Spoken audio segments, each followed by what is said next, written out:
Hi everyone, this is robin और मैं आप सभी का स्वागत करूंगा सेशन 4 में, जहां पर हम डिस्कशन कर रहे हैं वोकेबलरी लर्निंग का यूजिंग पिक्चर्स।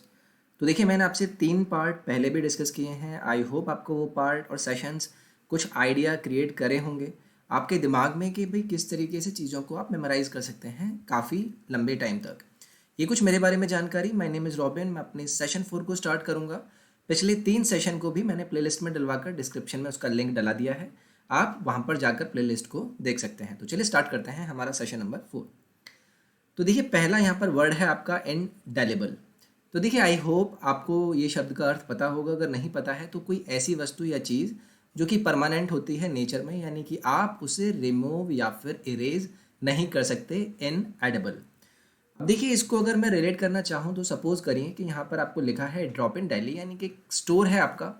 अब इस स्टोर में क्या किया है, इस लड़की से इंक गिर गई है जो कि परमानेंट है नेचर में। फ्लोर पे वो गिर चुकी है, यानी कि वो इंक आपकी क्या है, इनडेलिबल है। आप उसको इजीली हटा नहीं सकते। It can not be removed easily और इरेज्ड इजीली। तो देखिए, इस तरीके से जो इमेज और आइडियाज़ होते हैं, नॉट जस्ट इमेजेस, मैं आपसे खुद बोलूँगा, कोई भी शब्द का अर्थ अगर आप याद करते हैं तो कोशिश कीजिए कि आप एक आइडिया अपने दिमाग में बना पाएँ उस शब्द के वैल्यू से। ठीक है। तो इनडेलिबल का मैंने यहाँ से बोला कि रिस्टोर में इंक गिर गई है, आप उसे हटा नहीं सकते। सो क्या होता है यहाँ से, Mary tried hard to remove the dark ink stains on the floor but they were indelible. तो वो स्टेन क्या थे, इनडेलिबल थे, यानी कि उन्हें आसानी से हटाया नहीं जा सकता था। और एग्जाम्पल्स मैं आपका यहाँ से लूँ, द मार्क्स वर इनडेलिबल, यानी कि उन्हें इरेज या फिर रिमूव नहीं किया जा सका। And so the wall had to be prepend, यानी कि वॉल को क्या करना पड़ा, दोबारा से रिपेंट करना पड़ा। दूसरा एग्जाम्पल मैं यहाँ से बात करूँगा, although they were in a place where no one could see them, Ashley scars were indelible and would stay with her for life. तो एशले नाम की लड़की हैं, उनके स्कार्स क्या हैं, कुछ इस तरीके के हैं कि वो अनेबल हैं, आप उन्हें हटा नहीं पा रहे हैं, आप उन्हें इरेज नहीं कर पा रहे हैं, they are permanent in nature. So क्या कहा यहाँ पर, मैंने कहा कि उस प्लेस पर ऐसे कोई नहीं था, बट जो स्कार्स हैं एशलेज के साथ, वो हमेशा उसके साथ बने रहेंगे, बिकॉज वो क्या है, इनडेलिबल हैं, परमानेंट हैं। अब देखिए, और वर्ड इनसे रिलेटेड क्या हो सकते हैं आपके, इन इफेक्टेबल, यानी कि किसी चीज़ को आज अगर आप इफेक्ट नहीं कर सकते, उसे हिला डुला नहीं सकते, उसको इफेक्ट नहीं कर सकते, आप उसके नेचर में चेंज नहीं ला सकते, तो यानी कि वो क्या है, इनइफेक्टेबल है, यानी कि उनका नेचर क्या है, परमानेंट है। अगर मैं बात करूँ इसके एंटोनिम्स की, तो इरेडिकेबल, यानी कि किसी चीज़ को इरेडिकेट करने की टेंडेंसी। उसके बाद टेम्पररी, जो कि टेम्पररी नेचर में होती हैं, थोड़े टाइम के लिए होती हैं, उसके बाद उन चीज़ों को चेंज किया जा सकता है। तो ये हो गए आपके एंटोनिम्स। नेक्स्ट है आपका मलिंगरर। मलिंगरर, तो देखिए, मलिंगरर से आपका मलिंगा याद आ रहा होगा आपको। आप मलिंगा से रिलेटेड कोई इसका अर्थ रिलेट कर सकते हैं। जैसे कि मलिंगरर का अर्थ होता है someone who tries to avoid work by duty और duty by pretending to be sick और disabled.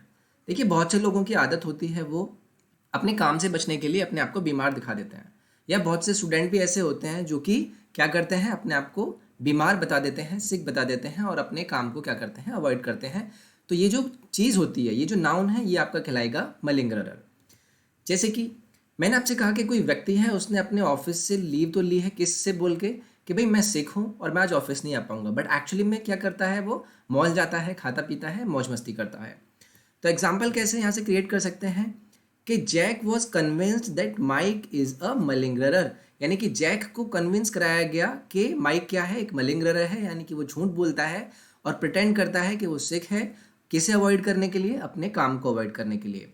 As he was often founded lingering, lingering यानी कि इधर उधर मटर गश्ती करता हुआ, in the mall on the days he called in sick to work, यानी कि जिन दिनों वो बोलता था कि वो बीमार है, वो आ नहीं पाएगा काम पर। सो क्या हुआ, जैक को ये बता दिया कि क्या है, माइक एक मलिंगरर है, यानी कि वो अपने काम से बचता है, झूठ बोलता है, ये बहाने मारता है कि वो बीमार है। एग्जाम्पल्स क्या हो जाएंगे, Holly was such a malingerer and would constantly force others to work harder to pick up her slack.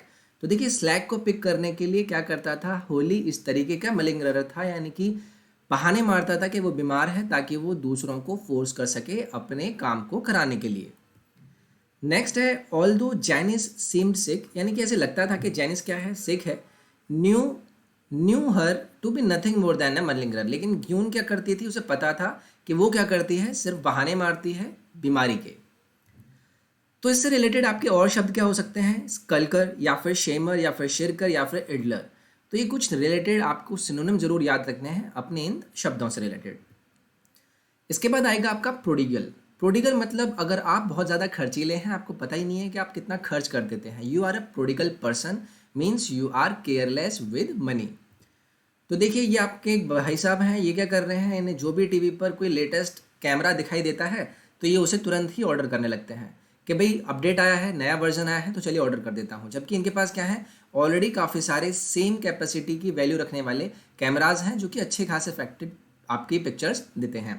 तो ये क्या है, बहुत ही प्रोडिगल पर्सन है, यानी कि वो केयरलेस है अपनी मनी को लेके। तो Jack was very prodigal, he ordered the latest digital camera model though he already had 3 earlier models which worked just as well.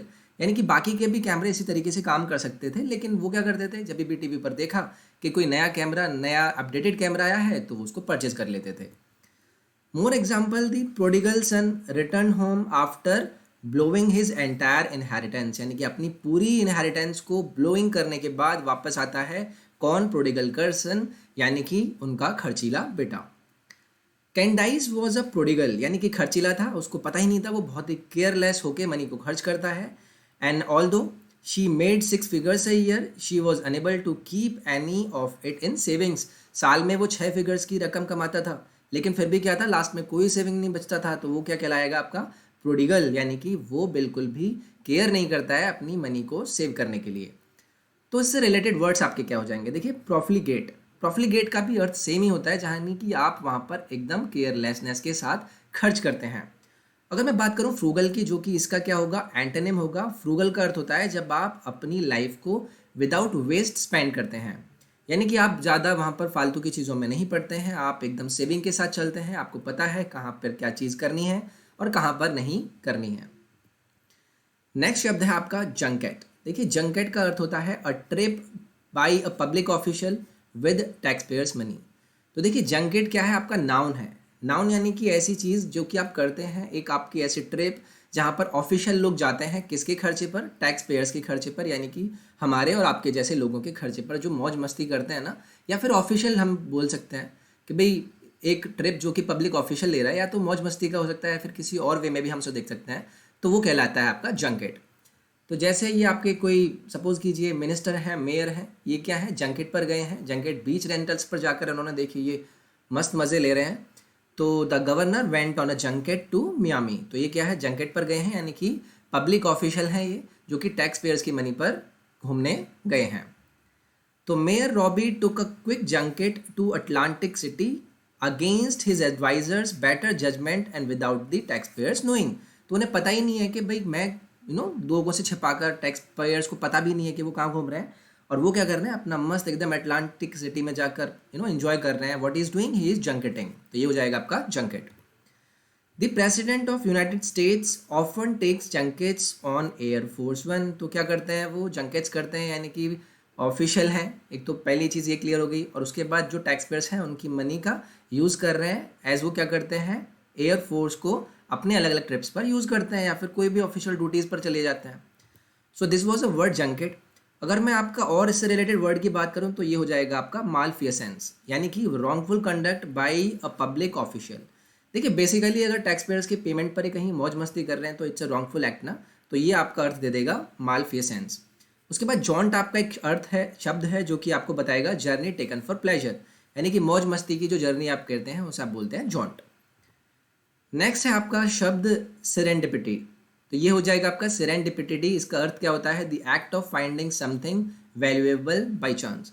देखिए अचानक से आप कहीं जा रहे हैं, आपको कुछ यहाँ पर एक ऐसी चीज़ मिल गई जो कि वैल्यूएबल है आपके लिए, लेकिन आपको उसको फाइंड करने का कोई इरादा नहीं था, वो आपको बाई चांस मिल गई। तो इसके लिए हम यूज़ करते हैं वर्ब सेरेंडिपिटी।